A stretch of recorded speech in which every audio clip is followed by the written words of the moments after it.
that whole side of it came about very early on in holographic breathing. We haven't got to it yet. It's how the pelvis breathes within holographic breathing, the energies of all of the different bones in the pelvis and what they relate to, the energies of the sexual energy, because it's not just the sexual organs that hold the sexual energies. The bones of the pelvis hold the sexual energies.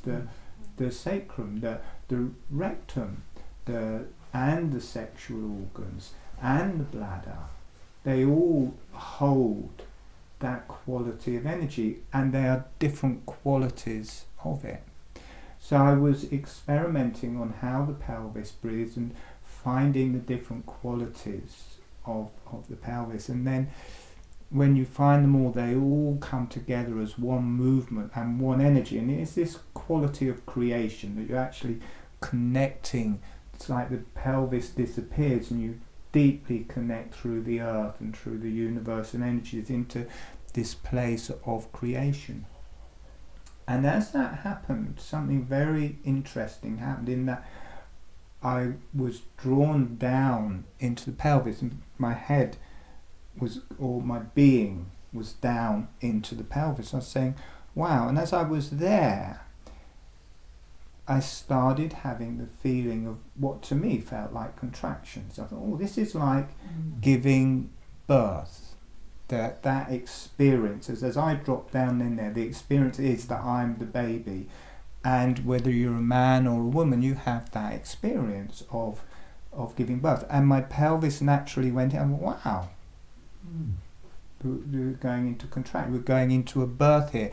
But not only, I'm not just the baby, I'm the mother as well, and they're meeting together. And I was in, oh, this is good. And then suddenly, and I was not expecting it, because I thought my head was into the base of my pelvis. Suddenly I opened up and I dropped down into the lower pelvis, which I thought I wasn't. It was like my head became clamped and the contractions became much more pronounced. And I went through this whole experience of being born and giving birth to myself. And within that experience, you're no longer playing out the scenario of this lifetime's birth, because it's going at the speed of creation.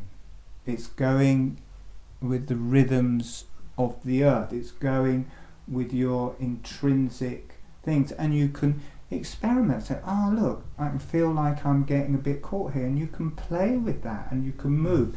And so the bones of the pelvis relate exactly to the bones of the cranium, and that is also what I teach, and also the energies relate exactly. So in the baby, primarily it's happening in the cranium and being mirrored in the baby's pelvis.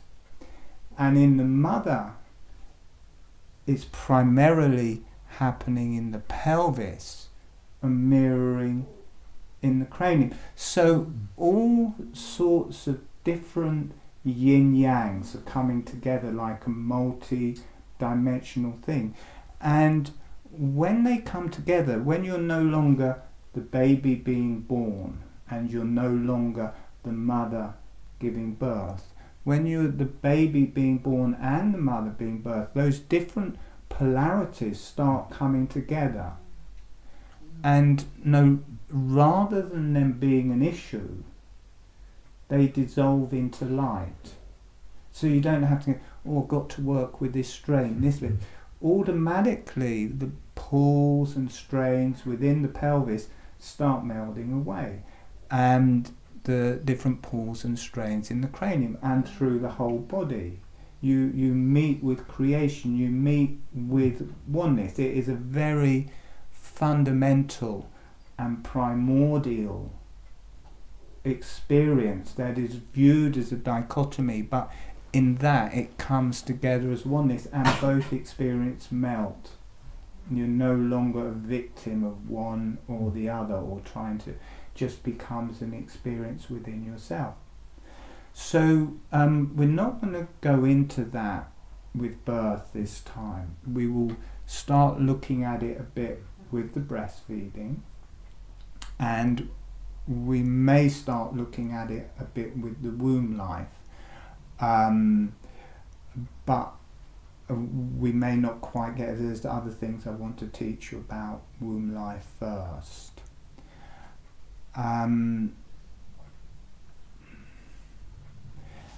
And I'll explain it in advance with the breastfeeding, so you know what I'm going to be leading you through. And in that experience, after I'd been born, after I came out, then it was natural to come to my own birth, to my own breast.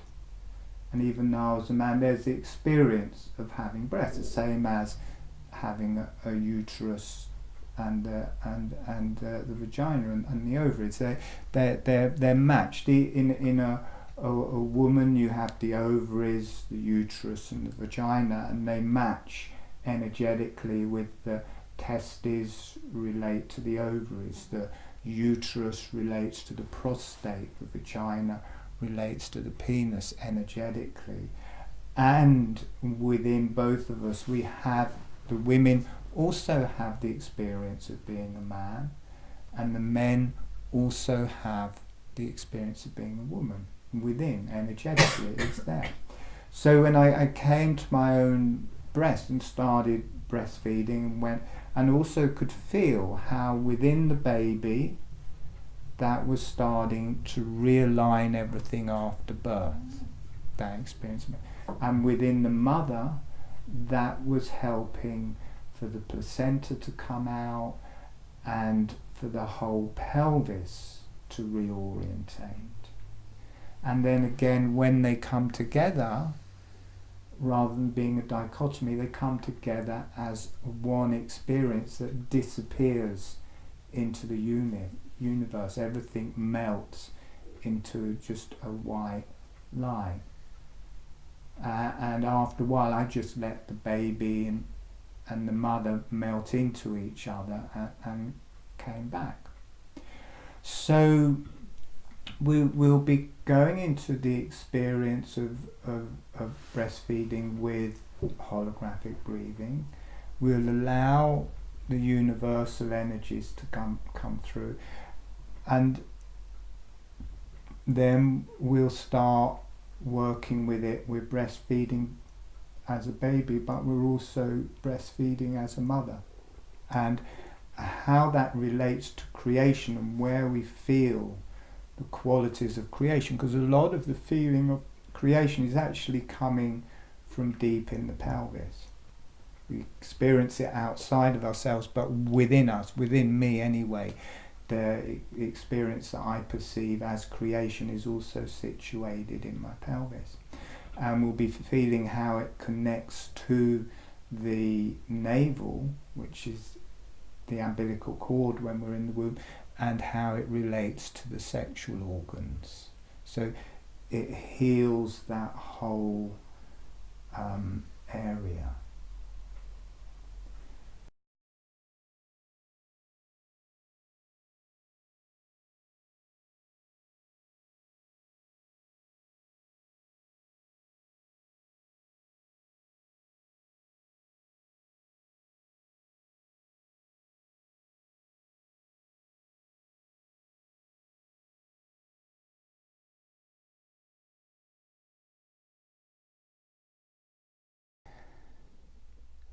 So in holographic breathing, there's a gentle motion of the jaw. Jaw opens on the in-breath, closes on the out-breath, and it's a small motion. And people find their own amount, and it varies over a period of time, but it's not big, maybe 3 or 4 millimeters, quarter of an inch, sometimes less. And on the same time as you're doing that, the lips are closed all of the time, and the upper surface of the tongue is on the roof of the mouth, and as much as feels comfortable. And quite often when people are learning, and a bit later, people are used to opening the jaw and the lips open at the same time. So the lips open, or they open the jaw and the tongue comes off the roof of the mouth. But there's an innate ability, probably from suckling, that the lips can stay sealed, not tense, in a relaxed way, that they can stay closed in a relaxed way and the jaw can move, and the tongue can have a relaxed and soft seal to the roof of the mouth as the jaw moves. I'll just demonstrate so people can see that it really is a very subtle movement of the jaw. So I'll just do just for a few moments. So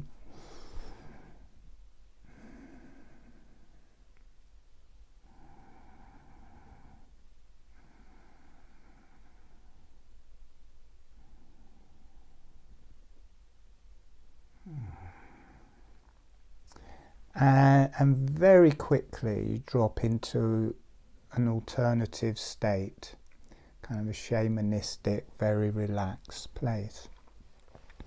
So we're going to go through some exercises, but this time with our eyes open. First of all, to get that seal on the lips, notice you can kind of purse your lips. You can, it goes in here, and the lips stay closed.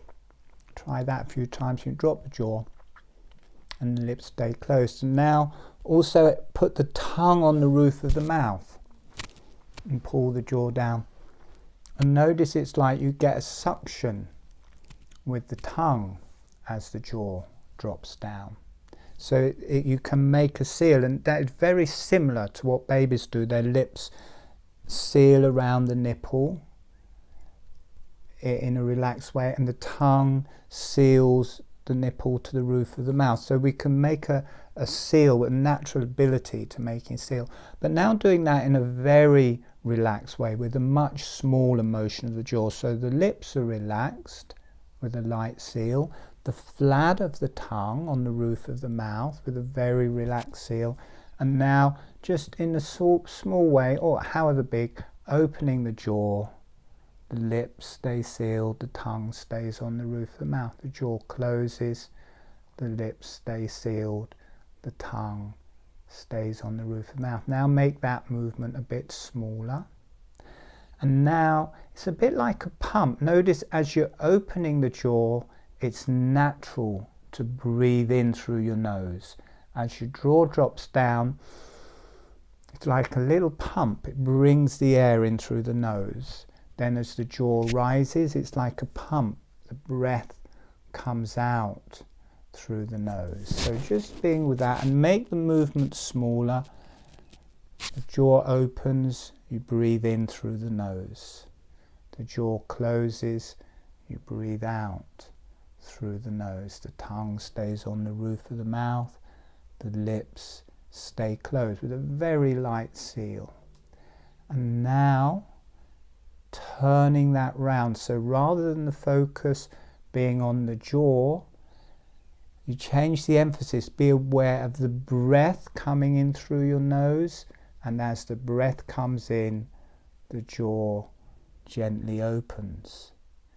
Then as the breath comes out, the jaw gently closes, and notice how that takes the pressure away from the jaw. It becomes much more relaxed when you have the emphasis on the breath. So as you're breathing in, the jaw gently opening, the lips still have this very natural light seal, the tongue has a very natural light seal. Then as you breathe out, the jaw naturally closes. And notice there's a lot of people already closing their eyes and going into an altered state. Notice you start feeling very relaxed, and it's hard to keep your eyes open. You're drifting into a different state. As you breathe in, the jaw naturally opens with it. As you breathe out, the jaw naturally closes. And smaller slower motion of the jaw, the lips stay relaxed and closed, the tongue stays on the roof of the mouth. Relax the back of the neck, relax the back of the head. Notice it gets harder and harder to actually do it and keep the eyes open, because you're drifting into a different state of consciousness. And it's good to relax the back of the neck and back of the head, because a lot of the energy is coming through there. Now letting the eyes close, and if you want, let the eyes close. Just naturally being with that. As you breathe in, the jaw is gently opening. As you breathe out, the jaw gently closing. Notice how natural that feels. You get these waves of energy, waves of relaxation moving through your body. Very soft, relaxed seal in the lips, very soft, relaxed seal in the tongue. It's the upper surface of the tongue on the roof of the mouth. The tip of the tongue is close to or touching the front teeth. Maybe half an inch or an inch of the tongue on the roof of the mouth. The more you do, the more of the tongue naturally starts covering the roof of the mouth. But start off with whatever feels most comfortable. Notice you go into this place that's halfway between being awake and being asleep. It's like the dream state. It's a very shamanistic space. It feels very natural. Relax the throat. As you breathe in, the chest is opening, the jaw is opening. As you breathe out, the chest is closing, the jaw is closing. As you breathe in, the abdomen is opening, the jaw is opening. As you breathe out, the abdomen is closing, the jaw is closing. You may be able to feel it right down into the pelvis. So breathing in, the pelvis is opening, the jaw opening. As you breathe out, the pelvis closing, the jaw closing. But also notice in a very subtle way, the whole face has started to breathe.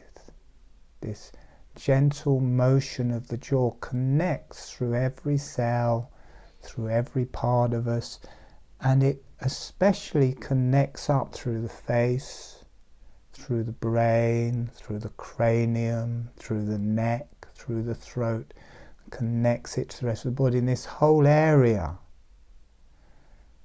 that wasn't really breathing so much before, in a very subtle way starts to open and close with the breath. And it's not a physical thing you're aiming for, it's very subtle. The more subtle you do it, the stronger, more profound the experience is. And as the jaw closes, it's okay for the teeth to touch, but they just float together.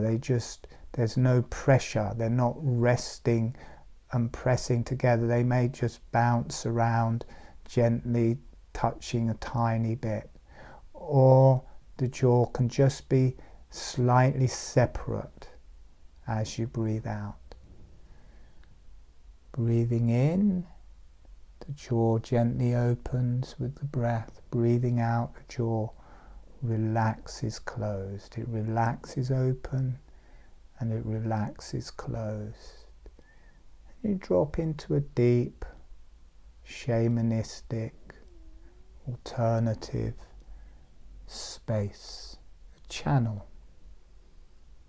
But it's your own channel, it's you, your energies, connecting with the earth, connecting with the higher self, which are reflections of you, very resourceful,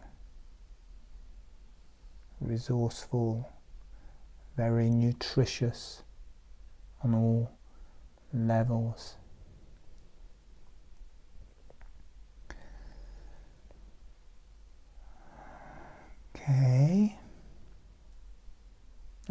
and gently allowing yourself to come back.